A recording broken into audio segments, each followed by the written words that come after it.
offended, I will probably mute you to you know, like I said, save the embarrassment of the phone ringing and the dog barking, which is exactly what happens the second you leave your mute on. So without further ado, thank you, Grammy Award-winning Michael Christie. Thank you. Thank you, Dwight. Everybody, thank you so much for being here. It's really very, very special to me to have each of you here, because I know that you've been part of this big journey with us, and so many, if not all of you, have been part of almost all of our presentations. And I know if you haven't seen them, you probably have gone back and watched them on demand. And it really just has meant the world to me to see friendly faces and know that you've entrusted us with this, at least this part of your connection to the musical world, even though it's online. We are about to present our last weekend of strictly online festival programming as a wrap up, a best of, for our Global Sounds Local Culture season, which will start tomorrow with our Meet the Artist series conclusion, which includes all new interviews. I've gone back to many of the really spectacular artists that we had throughout the year and asked them what they've been up to and what the trajectory of the year was like for them. Because we saw, for example, Anna Kiko Myers very early in the year, and she went on to do lots of other things, same with Wu Man. So it's just nice to hear their perspective and what they're looking forward to as they go forward with some musical examples. And then I've put together a best of from each of the mini festivals for the final concert presentation. And of course, everything's still online on the virtual concert hall. So I hope you'll enjoy all that. One thing that struck us as we were talking about the beginning of this part of this mini festival is the fact that I've conducted dozens of interviews with really interesting people. And I got the question from the team, well, what is your assessment of this whole experience and what happened behind the scenes that made it all happen? So this is just going to give you a little bit of perspective on that experience from my standpoint. And I hope it just adds a little bit of context to how we got from March 14th, 15th, whatever the date it really started to shut down, until today. And I'm very, very proud of what we've accomplished, because it's it was a heroic effort on the part of so many people. So I want to take us back to March 20th, 2020. So within a week of the world really realizing the gravity of the situation that we were in. And of course, we were all buckled down in our houses, at least in my home. I had my two children already tethered to their iPads for online schooling. And we were watching with delight organizations around the world trying to figure out how to make online performances, so to speak, happen, and what that might look like. So I want to play for you one that got about 3 million views. It's one of my favorites because it was one of the very earliest ones. And this comes from the Rotterdam Philharmonic. And I don't think it will need any introduction, but just a couple minutes of this, just to kind of remind us of the extraordinarily quick efforts that a number of organizations were able to jump on and bring music in the form it could be brought to people around the world.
I don't know how many of you remember these moments. I know we've got a few performers on this call.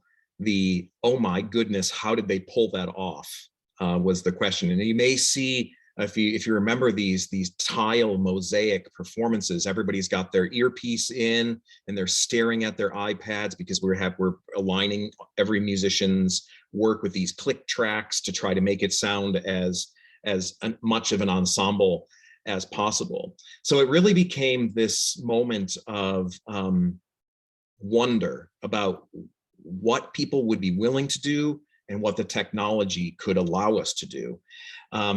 Then we started seeing organizations post a ton of material of archived concerts. So this is the Concertgebouw. I just grabbed the screenshot from somebody from a performance of The Rite of Spring. You can see this huge orchestra there and a full audience. Now, obviously, there were disclaimers all the time on these performances that there are no performances, our halls are closed, but this is what it looked like, this is what it felt like. And organizations like the New West Symphony suddenly took this gasp. We had no archival video footage. And suddenly we thought we are just sunk, because we couldn't then be part of this growing call of awareness and allowing people to still be aware of New West Symphony as we went forward. So what we did is we went online live, and we had some things produced. We had some early successes, a couple of scary moments. We had some things pre-recorded with musicians, some things live. I did a number of the performances, in quotes, here at the desk that I'm sitting at right now. And we were trying to figure it out. So we had our Memorial Day, we had our Mother's Day, we had Toast to Fathers. We did a big effort with our orchestra musicians called Battle of the Sections. So all of these things were our small attempt at trying to make this happen.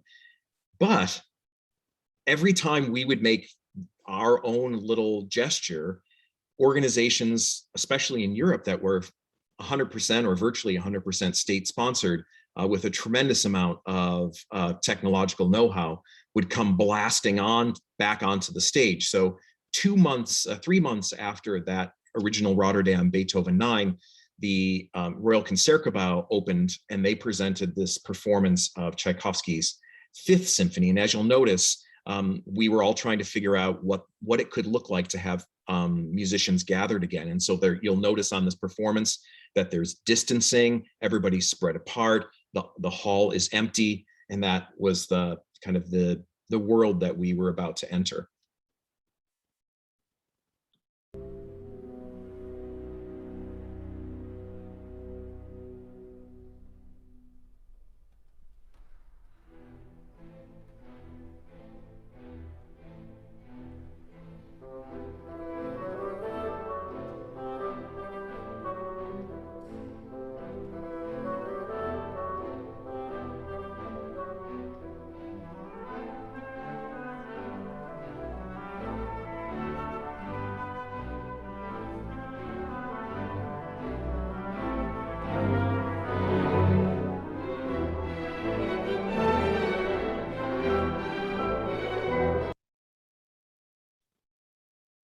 So we got a few really helpful hints from organizations like the Concertgebouw, every musician on their own stand, the winds and brass separated by some medically theoretical distance. You'll notice they're not wearing masks. They're at that point in June, there was a lot of controversy about which countries were masking or not masking, and what that all might look like. But if you'll remember, we had some commonplace images. This is my son Beckett, my wife Alexis in our living room, and Beckett's about to give a piano recital with his studio mates there on Zoom, and so we were trying to figure all that out.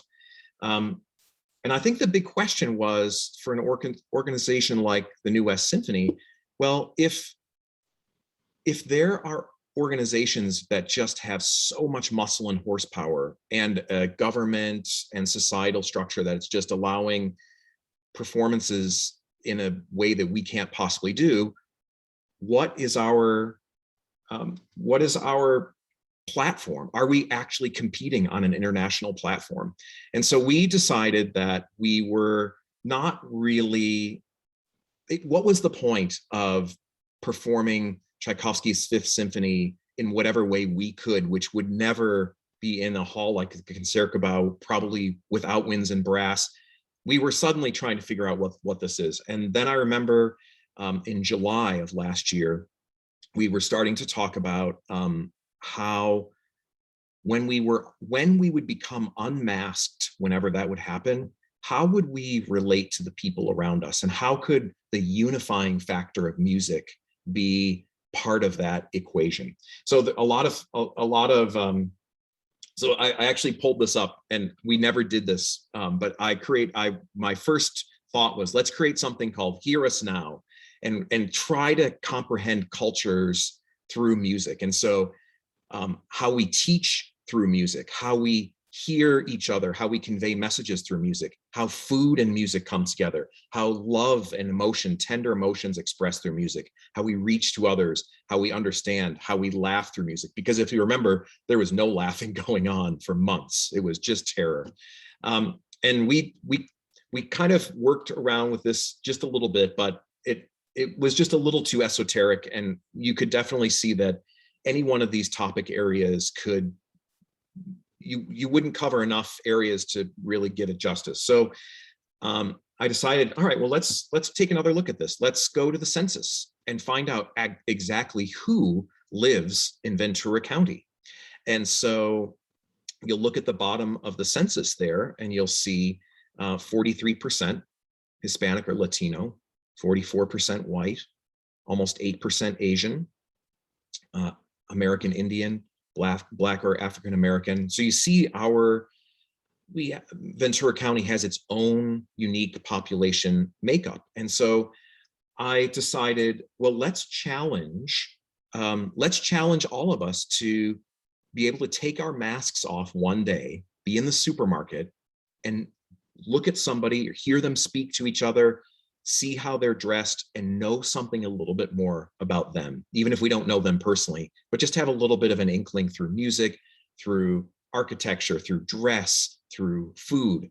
And so that was really the beginning of Global Sounds Local Cultures. And it was so important to us that we find a way for music and cultural traditions to speak to each other in a very Ventura County based way, which would then ultimately be more globally expansive, because obviously Iranian Americans that are living in Los Angeles area have family in Iran, and as we learned, people from all over the world watch those programs, all et cetera, et cetera. And so the mission was accomplished in that respect, which I was very excited about. What this forced our tiny little staff to become is not only an ear for musical presentations, but an eye. And we had some really wonderful help, thankfully. I think Holly Hickman's on this call, a really terrific marketing consultant, and she helped us put this thing together. And I'm going to show you all of the slides that we had, because I want you to see what we, not only as we're creating music, but also the decisions that we had to be making now that we were the eyes of performance as well. So you'll notice Japan and India, which were our first presentations. You'll notice the instruments chosen specifically. We even had the globe picture centered so that the country that was being highlighted was as center on the globe picture as possible. And then the background imagery was also reflective. And so here's the one that we didn't have specific Israel as a country. We rather focused on Holocaust remembrance. So you'll see that in the beautiful image of the violin from the Violins of Hope. But you'll notice again, all of the criteria that we had for creating our brand about what the experience might look like were all part of this thinking. Here comes Iran. So you got the beautiful instruments, Mexico, and again the globe is shaped. There are images from the culture as well. And then global sounds for the America, the Melting Pot, because we had this huge emphasis through pianist Laura Downs on the piano, we decided to circle the globe with a piano because piano is such a unifying instrument. So we thought that was we thought that would be a lovely thing. This next slide is a bit funny. The internet is a bit fussy with it because I put together a whole montage of different artists in different contexts. So I'm going to play it, but just give it a moment to load. But I think you'll get the feeling for what I'm after here.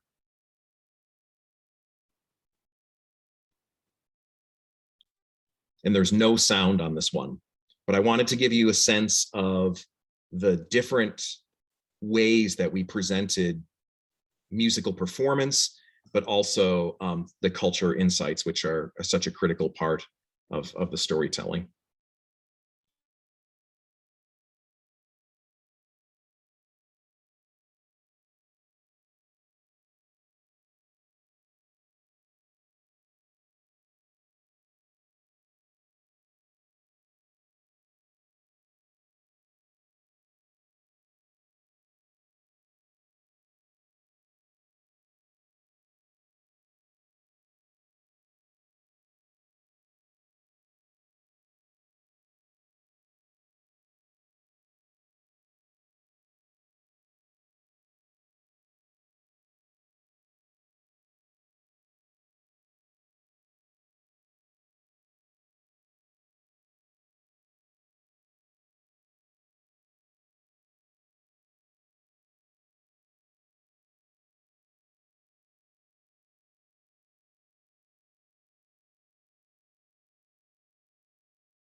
So I just thought that montage was neat because it not only showed the different locations, but also just the different ways that we were communicating with our artists, sitting down in a studio, performing on a stage, at the Reagan, outside, and just really a wonderful reflection back on what happened.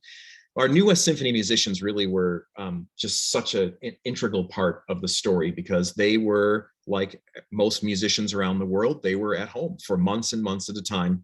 And then they reconvened with us in October, and this video is without sound, through the constant anxiety about what the virus is and where it is and would the recording concept work. I wanted to put this one up because it actually has one of our less successful experiments. We wanted the orchestra to be bright and vibrant in color visually. We got a lot of feedback from people not liking that, thinking it looked like a rehearsal.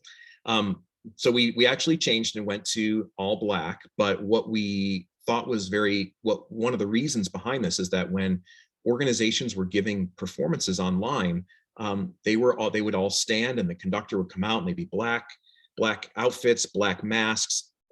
And even if they had smiling eyes, it was so sad and it was so lonely. And so we decided, all right, well, we'll go to all black, which is what we had already changed our presentation outfit to the previous year, but we weren't going to do a conductor bow or anything like that. We were just going to go straight into it. So we go straight to the music. We just didn't feel like it was necessary to remind people that it was before an empty concert hall. And we had bigger things to talk about. So the bigger things that we have to talk about is the next part of my presentation. And before we go on, I just wonder if anybody has any questions about any of the points that I raised about some of the genesis and some of those initial questions that we tried to answer.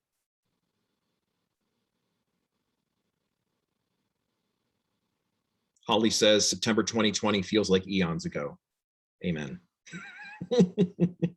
Can you explain, Michael, you mentioned a click track. Can you explain how that works? Sure. So often with highly prescribed musical performances, like with a film, for example, where a beat of music has to really fall with a visual punctuation, Musicians will wear an earpiece, and inside that earpiece, it will say 1, 2, 3, 4. And people will have to click. They'll have to play to this click. It's a metronome in their ear, or it'll say 1, 2, 3, 4, 1, 2, 3. And so that was how we were able to synchronize the musicians for our online presentations, because they were all in their individual homes. So by having one uniform pulse that was shared, then people could record their own performance individually, and then we could edit them together. So click track is widely used in the film industry in particular. And if you ask many New West Symphony musicians when you see them again what their experience with click tracks would be, I'm sure they would hate it, because it has there's no malleability to the music. It's just, you have to be with that click, or else you're not with your other colleagues. Thank you. All right, so let's carry on. I'm not sure where this blue line, Dwight, do you see these blue lines here in the corner? I did not create those. I don't know where they came from, but yeah, I figured maybe you have a light pen or something that you're writing on your screen. Yeah, otherwise I don't know either. Yeah, okay, fair enough. That'll just be our little mark of this presentation. It's part of your artistic nature. I guess so. I'm not going to mess with it, because so far we're doing okay with the technology. So, one thing that I wanted to just musically take us down a road that I went down during this whole year was the music between the notes. And I think in Western classical music, we value to a degree which is almost probably unparalleled in most art forms, precision and a tidiness, being tidy, clean, which I think Global Sounds Local Cultures has proven is not universal by any means. And so what I learned through this is that the space between notes on the piano for Western music in other cultures is filled with expression. And so I want to just take us down that road just a little bit, because I just think it's so beautiful. And I want to start with a scale from our Western musical language called the harmonic minor scale, because that's the one that has the juiciest sound to it. So let's listen to an example of what that is.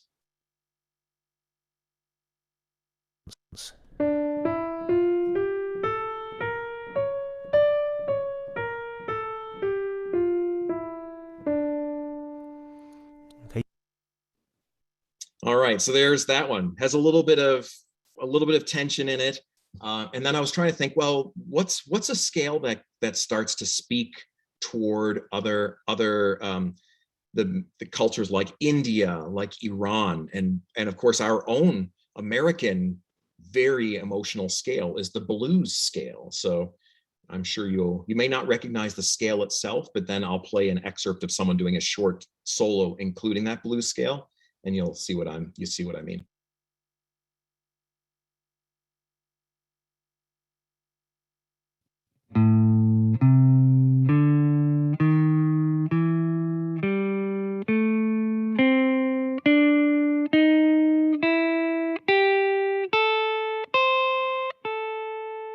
The blues scale.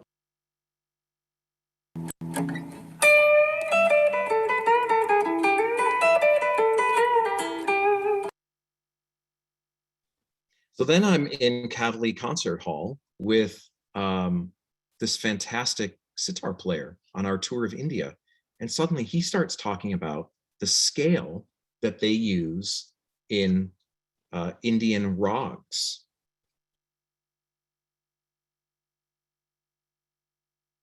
The notes.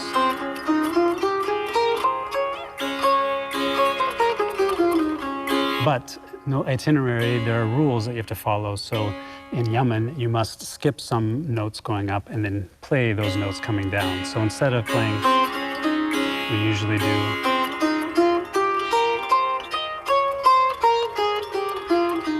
So in this particular rag, we're skipping sa, the first note, and the fifth. pa on the way up, and we play them all on the way down. So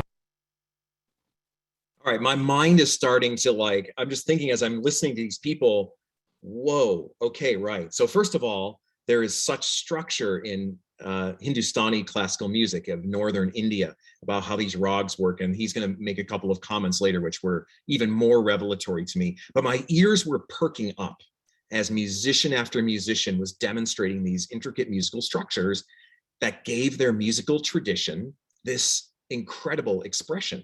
So then a few months later, we meet artists from Iran, the Iranian tradition. For instance, if we have F and we have G, and this is F sharp, and this is F sorry, so it's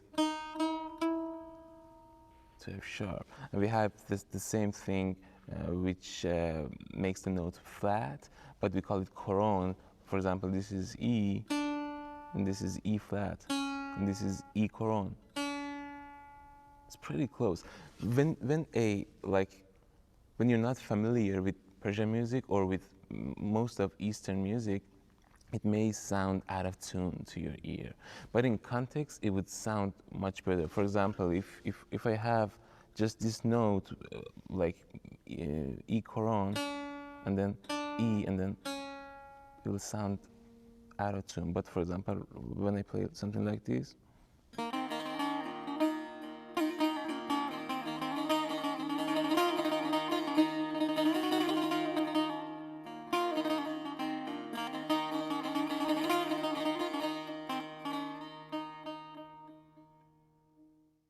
it doesn't sound out of tune to your ears.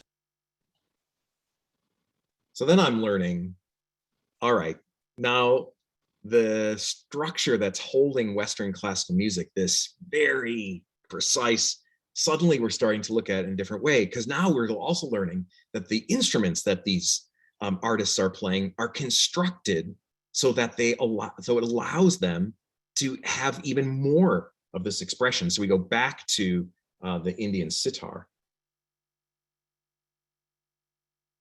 one of the innovations of the modern sitar, if you can see from this angle, are the curved frets. So that curvature allows us to play a particular technique called mean, which is basically bending from one note to the next.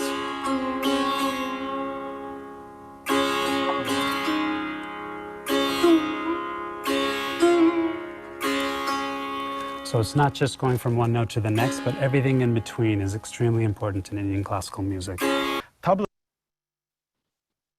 All right, we're going to come back to the tabla in just a moment, because that was another mind-blowing experience for me. But this whole idea of music between the notes isn't just about every music beside Western music, because sure enough, in pop music, Western pop music, some artists can really bend between these notes incredibly. I'm not sure how loud this will be in your computer, so just be ready in case it's loud.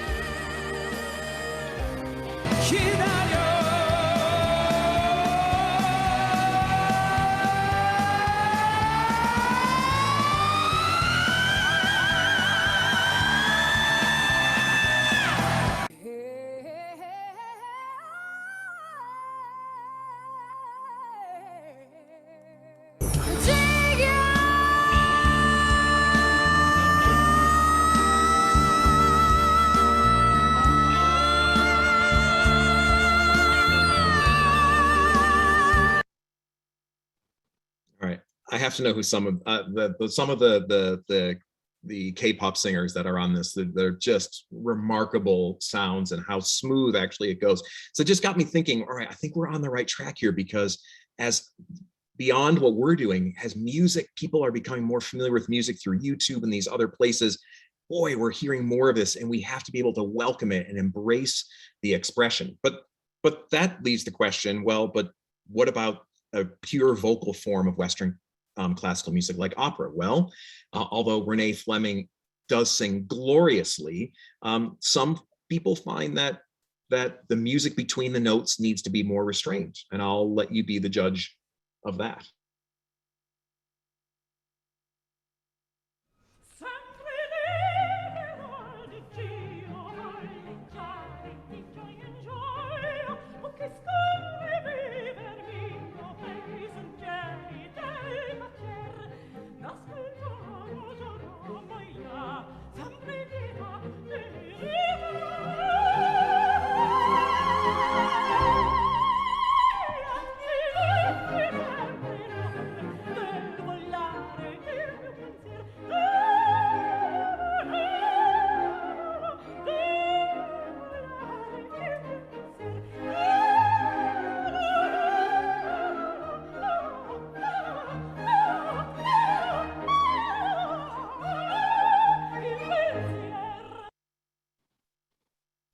So you can't blame her. It's a very coquettish moment, but you can definitely see that, you know, this idea of music between the notes was just reinforced to me throughout this process.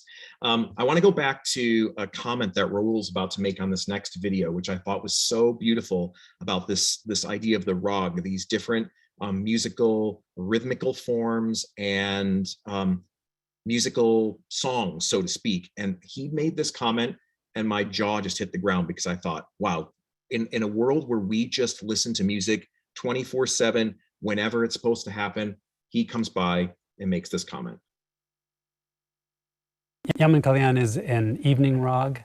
The word rag itself comes from the word rang, which means color. All of the rags are actually meant to be played at a particular time of day. When you perform rag Yaman, for example, you would never perform that in the morning because it doesn't capture that particular mood and emotion. Whoa! When I heard that, I just thought we've got a long way to go because these traditions are so wonderful. So let's just tell you a little bit of the performances that Raul and Miles give. They're two little examples here, which I thought were so impressive.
And then that leads us to the beautiful percussion instruments, because rhythm is one of the things that unifies us as a species. Even if we're not musically inclined, you can tap a rhythm. Your toe can go along with the pulse that's happening. So I leave this demonstration to Miles Shrewsbury, and if you haven't seen it yet, I think you'll see why it was so fascinating to me. So every sound on the drum actually has a corresponding vocal syllable. So na is literally, so if my teacher says, oh no, this has na, na, na, na, na, I know. Right? Titi, it's the name of that sound. Tuna. Tak. Na. Tun. Tere tere. Left hand sounds, you have kat. Ga. Ga ga. So just like the sitar, we bend notes. That's one of the features of Indian classical music, be it percussion or anything else. If you can do it with the voice, you should be able to do it on the instrument. So ga ga. Use my wrist to slide. Go up in pitch, ga ga ga ga ga, and then down, ga ga ga ga ga. Combining the sounds, you have dha, din, tidikitata, ta tidikitata, And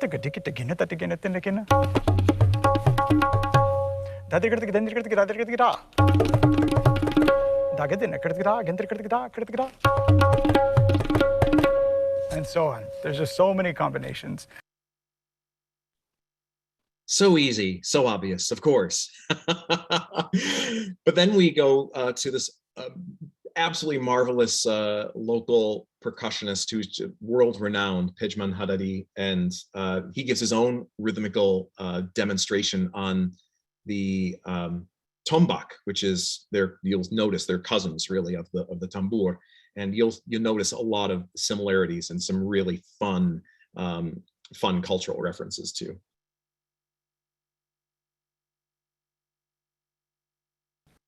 The first or the main stroke on this drum is called the tom, which is the bass sound, and then the high sound is the back, and this is where the name of this instrument comes from, tom and back, so tom back.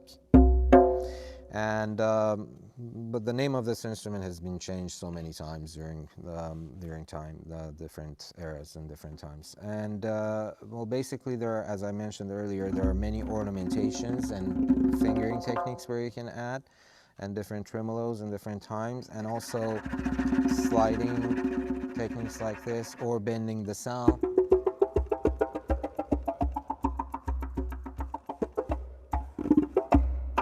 So yeah, there are many different combinations you can do using the body of the drum as well. So you can make the sound, basically create different sound, and you put them in different contexts and rhythmic patterns. And then there's a system, it's called aruz, which was with aruz you identify the underlying structure of the rhythm, where there are simple, basically you identify, and based on that the poet also makes the poetry happen. So it's when I sing that verse, I can pretty much play the same thing, like how we have, if one will compare it to the Indian tabla, for instance, all their strokes, they can recite the syllables, but here where we say در همه دیر or از صدای سخن عشق ندیدم خوشتر, the aruz of it is فاعلاتٌ فاعلاتٌ فاعلاتٌ فاعلٌ, which it gives you a sense of the rhythm. Or you can, if you want to recite in the musical language, just tan tanan tan tan tanan tan tan tanan tan tananan. Or closer to that, از صدای سخن عشق ندیدم خوشتر.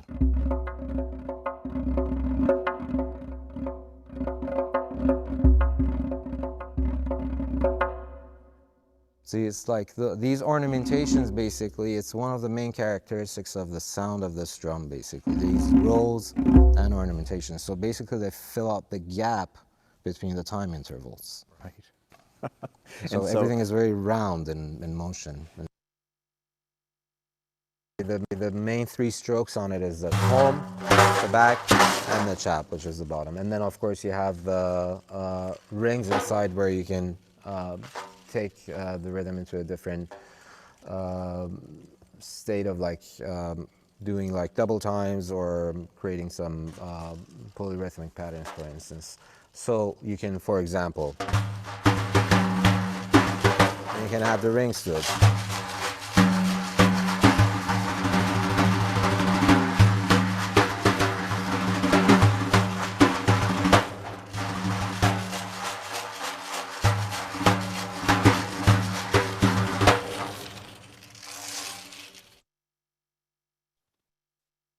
Course.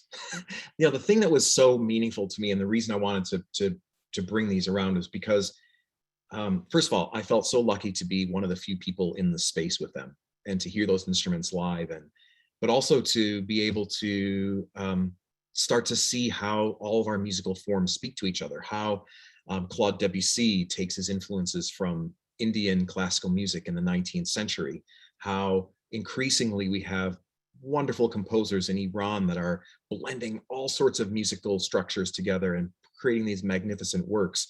And so this kind of last 10 minutes, 15 minutes has been about just how my eyes and my ears were just open so much. And I know that Alireza Arakani from Farhang Foundation, which was one of our great partners, brought Pejman to our attention, and we're just so grateful. It was just such a fantastic experience working with Farhang, and to learn so much through these incredible artists.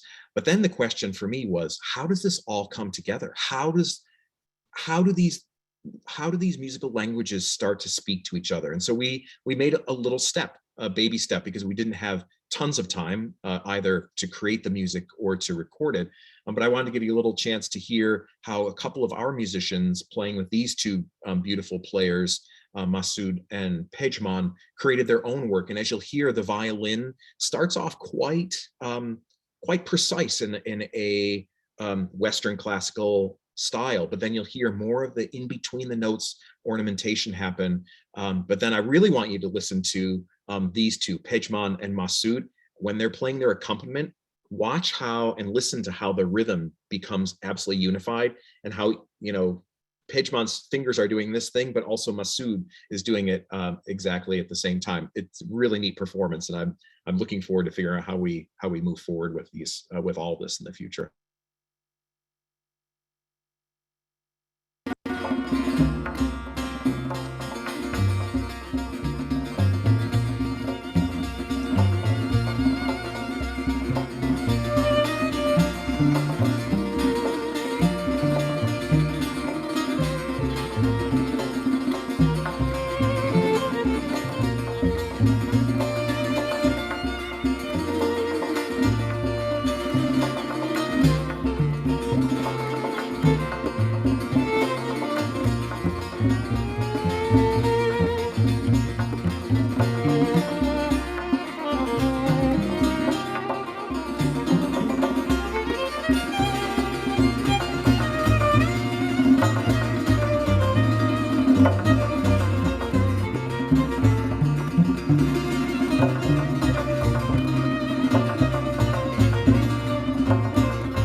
Absolutely beautiful, and you can really see how they're talking to each other musically and being inspired by each other, and that's what I'm really looking forward to figuring what those partnerships look like.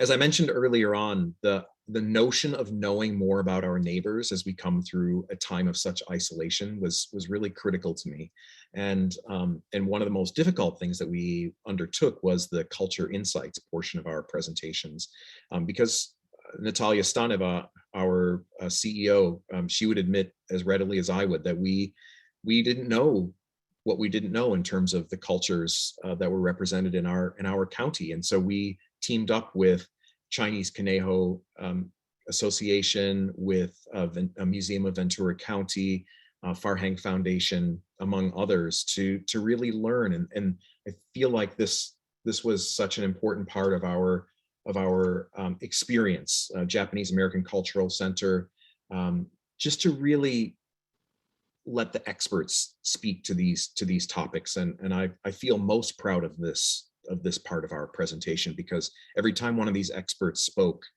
I took something away that I'll hold with me forever. So one of them was this fantastic, amazing professor, Harini Agak, and he was talking a little bit about Persian carpets, and there were certain parts of our interviews that were effectively left on the cutting room floor, as we say, just because we didn't have time. And so some of the things that I'm going to show you, we weren't able to present during our presentation otherwise.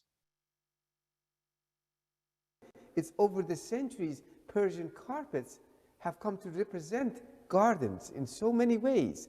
The same feeling, the same elements from nature taken from animals, the flora and fauna, and put into this knit thing. And that's the unique thing. Persian carpets, how they represent the larger order of things, the symmetry of it, the kind of design, It all shows in in the same way that mosques do, the mosques of Isfahan. They show how everything points upward to a God, and light comes from God, from the skies. So a series of things, carpets, gardens, mosques, all of those really are designed to, in a way, lift you up from your humanity and make you desirous of becoming a better human being, more than a mere human being, more than a person of human appetites, thinking about various other ways that you can connect with the everlasting.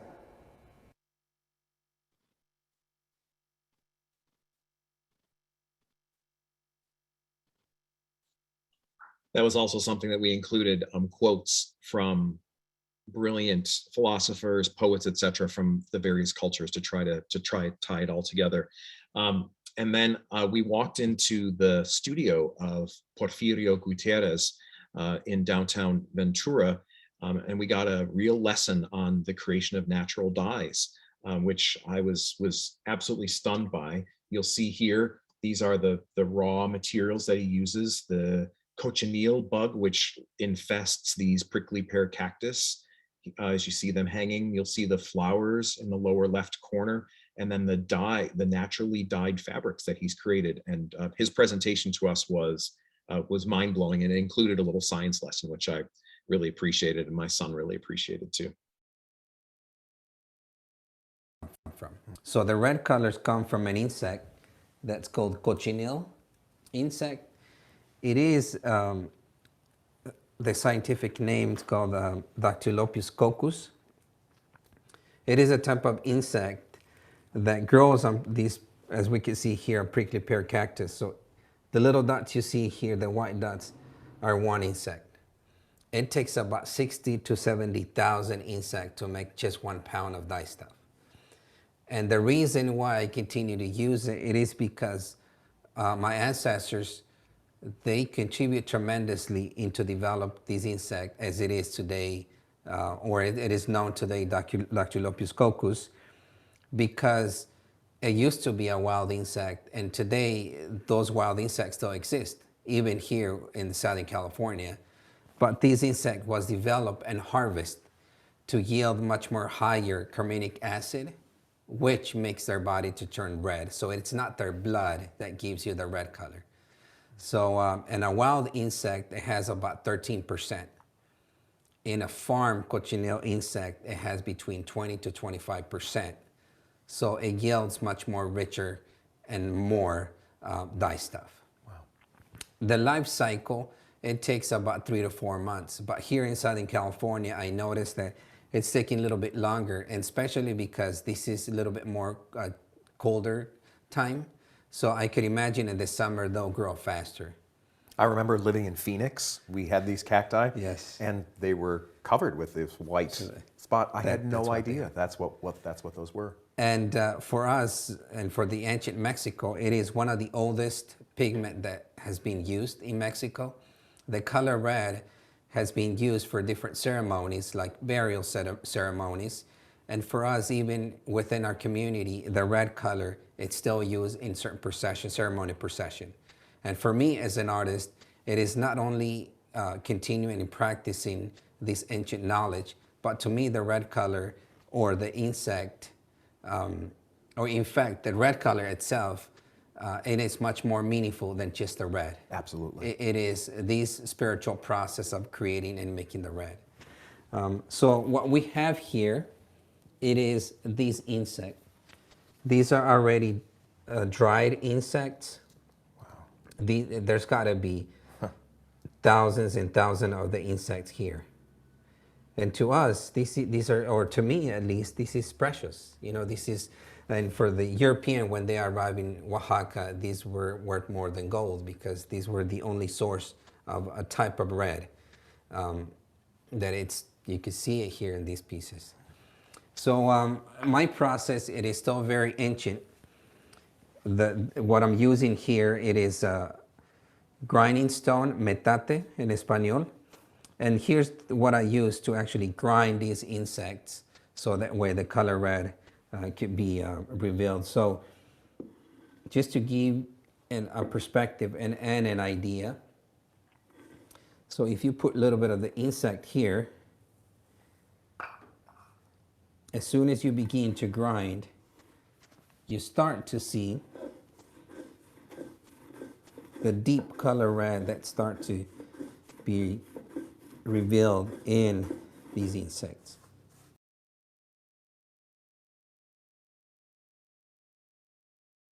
I did right now, I just added a little bit of water to the powder of the insect, and you start to see these deep red immediately.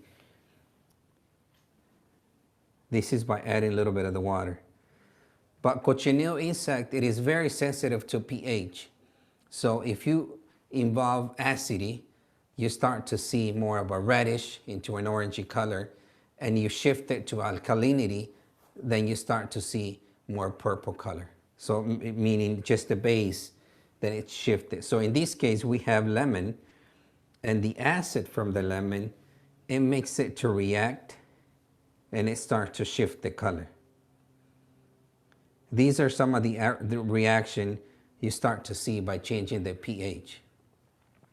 And what I have here is cal, en español, or calcium hydroxide. These are just minerals, which is a base, which is an alkalinity. What this does is it starts to change the color into a more purple.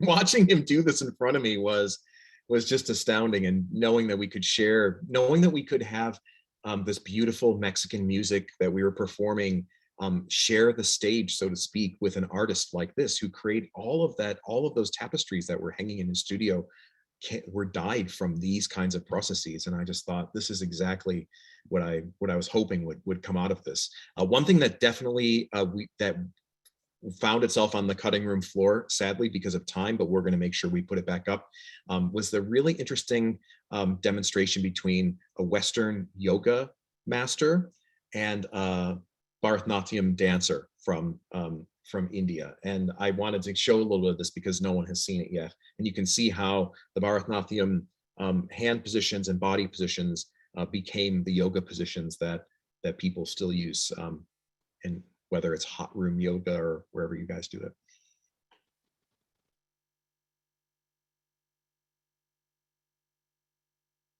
Anjali Mudra? Oh yeah, we do Anjali as well. That's actually one of the first movements and positions of a Bharatanatyam class. Beautiful. And another is, well, I refer to as the English name of lotus. Yes, and so in Bharatanatyam, this is referred to as Ala Padma. Actually, this is one mudra, Ala Padma, and then with the two-handed gesture, it comes together to form another bigger lotus. Beautiful. What are some others? So some others that I thought would be interesting to share are some animal poses. We often in Indian dance depict the fish, or Matsya, or Meena, and this is how we show a fish.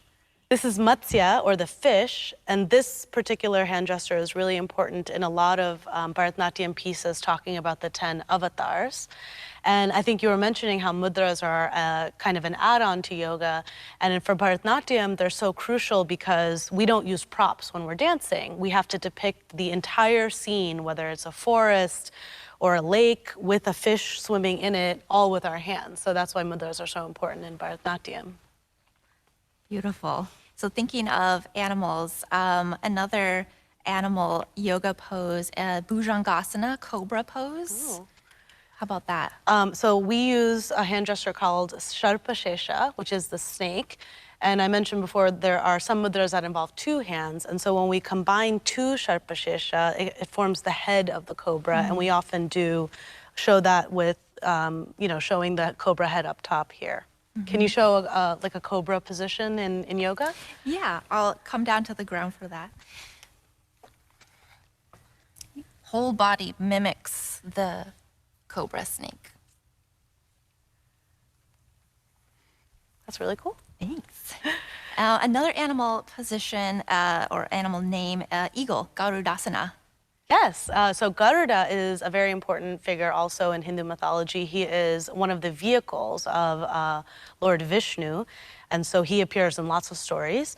And we show his huge wingspan like this. This is our Garuda position. And then we also show birds like this. Beautiful, it's so expressive. I guess. So eagle pose in yoga is a pretty full body actually as well. It's kind of similar to what you were showing. That's so interesting. Right. What are some other mudras you'd like to share? We also have, so in the Bharatanatyam performance that everyone saw previously, it was on Lord Shiva. And one of Shiva's attributes is that the moon is like tied up in his hair. And that moon is usually shown as a half moon or Ardha Chandra, which is depicted like this or like this. Ardha Chandrasana, half moon position or posture. And I'm going to do my best to stay balanced here. So the body kind of mimics what the position of your hand was doing as well. Yeah, it's really cool.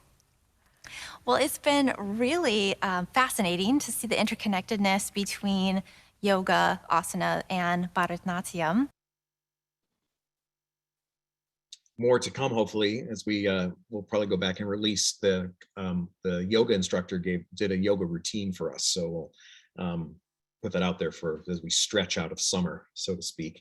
And then I asked this beautiful Santur artist, Hamid Saidi, I asked him to do a little thing for my son, Beckett, which I thought was fun, and he was very obliging, and you'll hear what he did.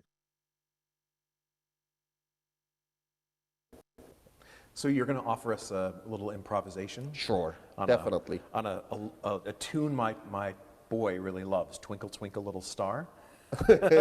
I'm gonna change this song to if some Persian musician was writing this song, how he or she was going to play it.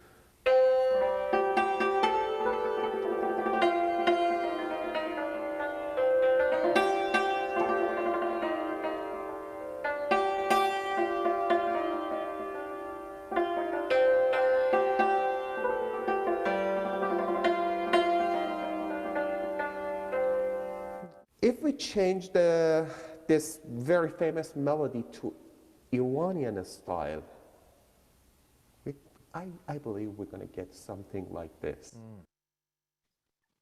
And now we have a greater appreciation for those shadowy blue notes, right? Now we understand that it's all the music that happens in between our diatonic scales. So I was once again, just so very thankful to our many partners who came to us sometimes at the last minute, through a call from a neighbor, from a friend, from a professor, and really helped bring some context to the story of how Western classical music was shaped by the cultures of the world and vice versa. So how did it all come together? I wanted to show you a few images of what we kind of went through to make this work. So at the beginning of our tour of Japan, I went to a Japanese garden in southern Minneapolis because we realized that we were so crammed and busy recording our tour of Japan and tour of India that we ran out of time, and I didn't have the scripts sufficiently solid at that point because we were really just starting this process and really making it up as we were going along, and suddenly realized that we didn't have introductions. So a film crew and I went to this beautiful garden in southern Minneapolis to record. I thought I kept my daughter Sinclair went with me on a number of these, and she captured on my phone some videos which I thought would be fun. Some of the movements a little fast because we weren't thinking about this as being a for television kind of presentation, but you get the idea. The thing I like about this video that she captured was the fact that in October there just weren't very many things to laugh at. And we had decided that the place that we were originally starting, no matter how much lighting equipment we had, it just wasn't going to be bright enough. So we moved that equipment, and how the equipment was moved really was such a delight. So I hope you enjoy this little 40-second film.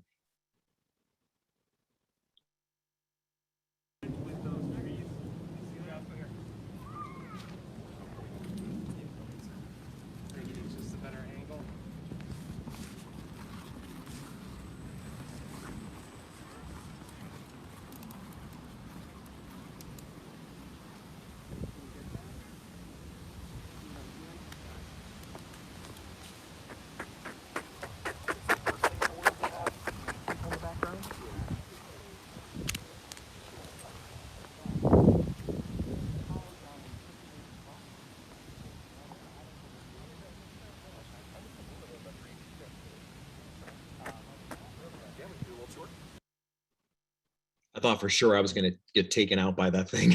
I couldn't believe he was carrying around thousands of dollars worth of equipment on. So that was really quite fun. And I wanted to show you a little bit about how we captured that. Sinclair captured these very quick little snippets. This is the finished product, so you see where we came from, and then I'll show you the back behind the scenes. Hello everyone, my name is Michael Christie, Artistic and Music Director of the California-based New West Symphony. Welcome to the opening of our first ever virtual season, Global Sounds, Local Cultures. Hello everyone, my name is Michael Christie, Artistic and Music Director of the California-based New West Symphony. Welcome to the opening of our first ever virtual season, Global Sounds, Local Cultures. So in the concert hall, I also was capturing the little images as we went along, some little vignettes. And there were some things that were really very emotional, I think, for the performers here. You'll know what I'm talking about. I hadn't seen my name on a dressing room door in about a half a year. And although it was with construction tape, still going into the theater and seeing that was quite something. This was an interesting experience. Because we recorded 2 festivals at each time, I had to bring clothing for both, and choices of ties, choices of shirts. And then for the first one, if you go back and watch Japan and India, you'll actually notice that the shirts don't match with the country because of the sequence that we had to do the recording in.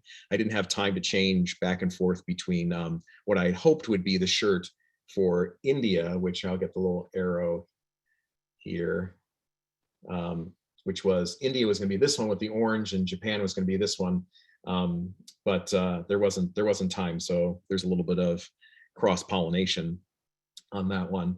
And then one of the most challenging aspects of our recording sessions was the fact that we were capturing those 2 festivals, but also the musicians had to work with instruments in many cases that they hadn't worked with before. So here is a little revelation. This beautiful harmonium, which is an instrument that is now played throughout northern India, whether it's with a hand pump or foot pump. And so one of our keyboardists was trying to work out exactly how this worked.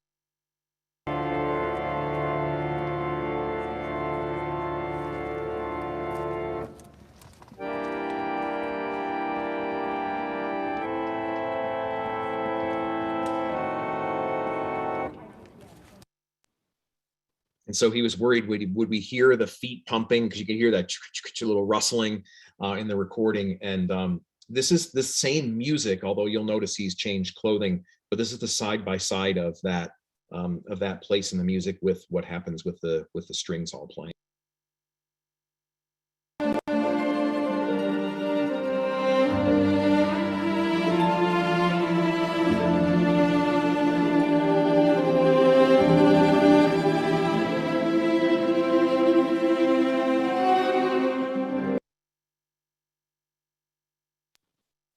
So again, I wasn't creating these videos with the idea of this kind of presentation, but it's still fun. Exactly a year ago to this very day, I was driving my kids back from Buffalo, New York, where I grew up, and we went to see my grandparents, their grandparents, my parents, when we all felt like we had quarantined sufficiently. And I was able, during this car ride, I was able to reach the leader of Makoto Taiko of Pasadena to discuss the possibility of having them perform in our tour of Japan. But like our New West Symphony musicians, Makoto Taiko hadn't been performing together for months. And so the idea of musically and logistically reuniting them was going to be this enormous feat to make work. And not only that, as you'll probably see, and I know we've used this taiko in many formats, but it's a very, very physical thing. And so we were also worried about them breathing out all of this air, this moist air. And so we found the perfect location for them, which was outside in the courtyard at the Ronald Reagan Presidential Library, one of our recording venue partners. And it was just so emotional to watch them all come together from all their walks of life, to come back. They rehearsed just very quickly beforehand, and then they work together. They don't usually play at these kinds of distances, and certainly would have preferred to be rehearsing for a long time beforehand, but it was amazing. And in Southern California, it didn't disappoint during this recording session. It was perfect temperature outdoors. The light was absolutely perfect for recording. And the group, because they wanted to get it right and didn't have the time, went through this exhausting routine 3 times so that we would have enough material to edit. So this is again, some of my side-by-side video that I captured with the final performance edited material.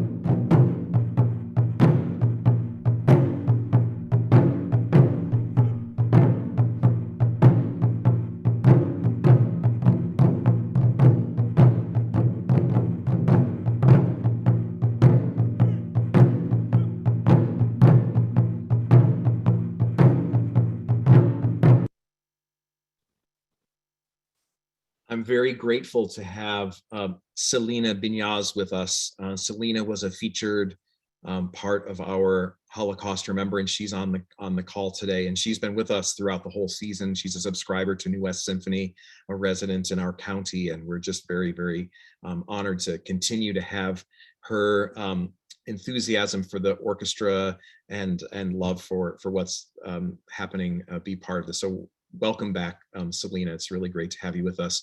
One thing I wanted to show you here was that everybody around the world was moving mountains to be part of this vast online performance world. And early on, you would try to encourage people to really emote, express their feelings, but that became a real pain in the butt to edit, because people would make these sentences that you couldn't really take apart and piece back together.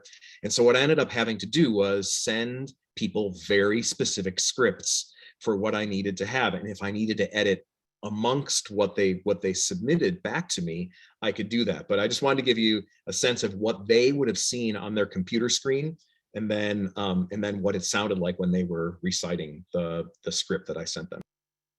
So this is the Jerusalem String Quartet. Hello, I'm Alexander Pavlovsky, first violinist of the Jerusalem Quartet. Hello, I'm Sergei Bresler, second violinist of the Jerusalem Quartet. Hello, I am Ori Kam, violist of the Jerusalem Quartet. Hi, my name is Kirill Zlotnikov. I'm the cellist of the Jerusalem String Quartet. So that was close enough for me. They all got it, and it worked really well.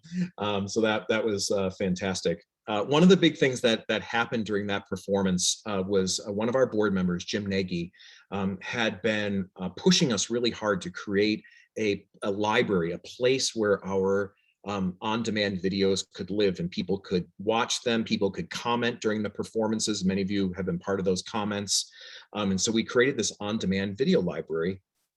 which still exists and now has over 24 videos that people can watch, and you can see the performances as much as you want. You can scroll back and forth however it works for you. But this was another big moment for us, was the creation of this central hub that wasn't YouTube. And that reason we wanted to be away from YouTube was that they actually have these software algorithms that check on copyright status, and they can actually shut down your entire production while it checks. And they can cite you for breaking copyright, even if you haven't, because the performance that you give sounds close enough to something that's in the domain is copywritten. So we really needed to make sure that our unique exclusively produced material, which we had crossed all of the T's and dotted all the I's, was not going to be complicated by these bots. So thanks to Jim and his team for creating our on-demand video library, and I hope all of you really enjoy that. And this next little video is something that part of our process, which was, it's a very low volume because I didn't record it for the volume of the music, but you can see we, as a staff, we were so fearful about whether all this would work in the heat of the moment that we were taking these videos and we were sending them together to each other to make sure that everybody was seeing the right thing.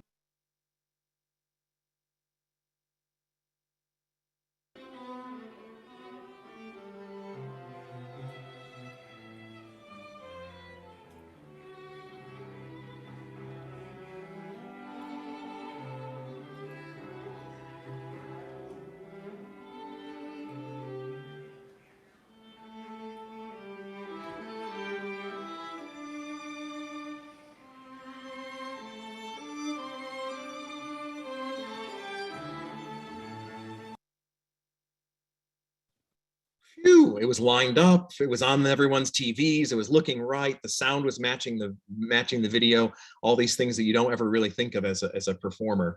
Now, one thing that was happening at this time was that we were all getting a little bit more breathing room. This is my son Beckett on his first day going back into hybrid education. That you can see the snow still here. This was in January, February. And he went to school for 2 days a week and gave me some time to actually focus on what was going to become the tour of China and the tour of Iran, which was taking a lot of work. So my hat's off to him for going back. My daughter went back as well. So I wanted to also give you a little bird's eye view of what my house became. My house became a recording studio, my office, my living room. You can see on the left, in the upper corner, actually that purple line there is from a piece of art that was in my apartment in Wales. While I was on an 11-day quarantine for the Cardiff Singer of the World, I recorded that with Ashley. And you can see in the one below that with our harpist, Maria Casale, the image of our piano in the background, which actually became more of a fixture. We really found that we liked that image quite a bit. So just to give you a little sense of the side by side of what the set looked like and what the final view looked like with my extraordinarily long hair, which I'm kind of mortified by, but there you go.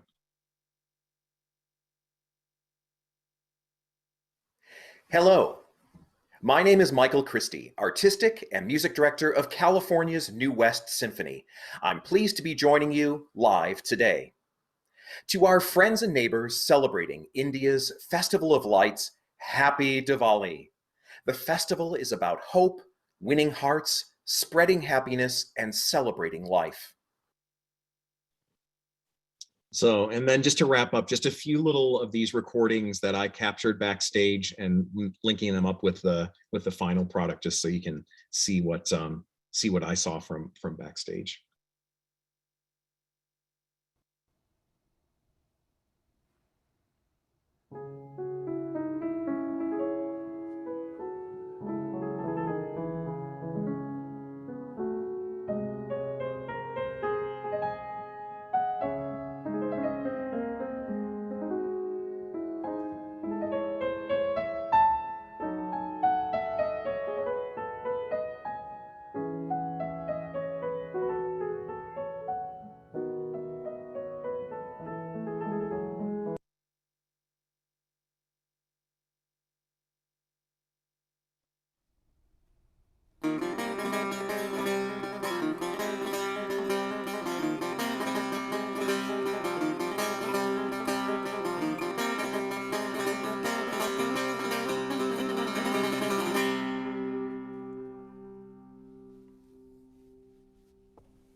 Hey, Wang Hong, let's play something for New Year. Okay, let's play the piece called Dance of a Golden Dragon. Oh, That's the yes. most Okay. popular one. That's a good one. Okay. Okay, let's try. Ready?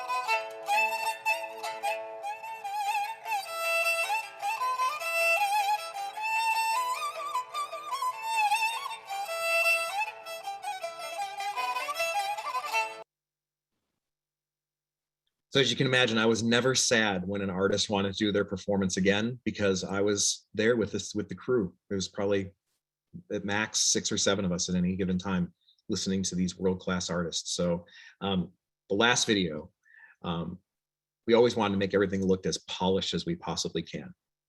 But sometimes the work, human nature, vibration, gravity take their own path and they run the show.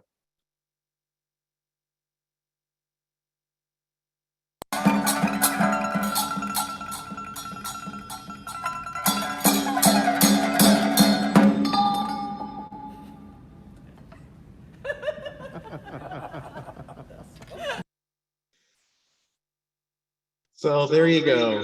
That is just a little insider view and some of the things that really just mattered so much to me in this whole experience. You all seeing your faces in all these presentations and knowing that you're out there, as we really worked so hard on these to try to make them measure up in their own way. So thank you to my wonderful board colleagues, my wonderful staff colleagues, to each of you that's been part of this journey. Really so grateful. So very happy to take some questions. I don't want to keep you much longer, but very happy to take questions if anybody has any thoughts or comments about what you experienced, good, bad, and different, what we should keep, what we should not, what you hope to see in the future. I'll stop sharing here. Michael, I wanted to say on behalf of the board, thank you for all of the hard work you've done, and thanks for doing this presentation this evening. I think this is just such a great background and story to show really how we arrived at Global Sounds Local Cultures. And I, in the memory of it, you did such a great job of showing, how in the beginning, boy, what were we going to do?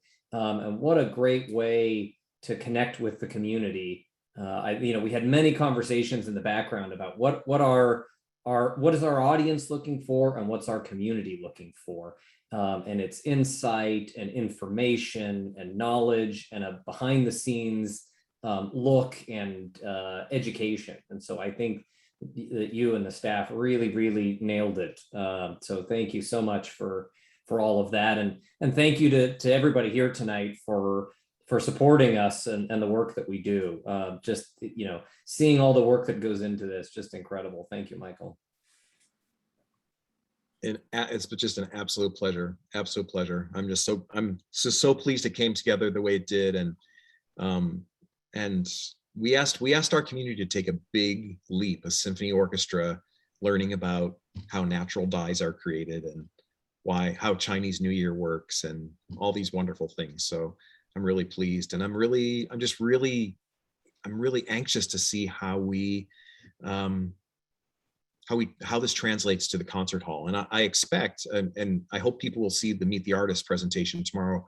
Wu Man makes a comment about this too, that this setting of presenting video background insight is perfect for that up close view of how an instrumentalist plays their instrument, a little bit about their biography. And then that could then just filter into, people could watch that beforehand and then go into the concert armed with a lot more background on who's standing before them and performing. So I can definitely see how this can continue. It will inevitably look different, but I think it's important because obviously people are getting lots of great stuff being online too.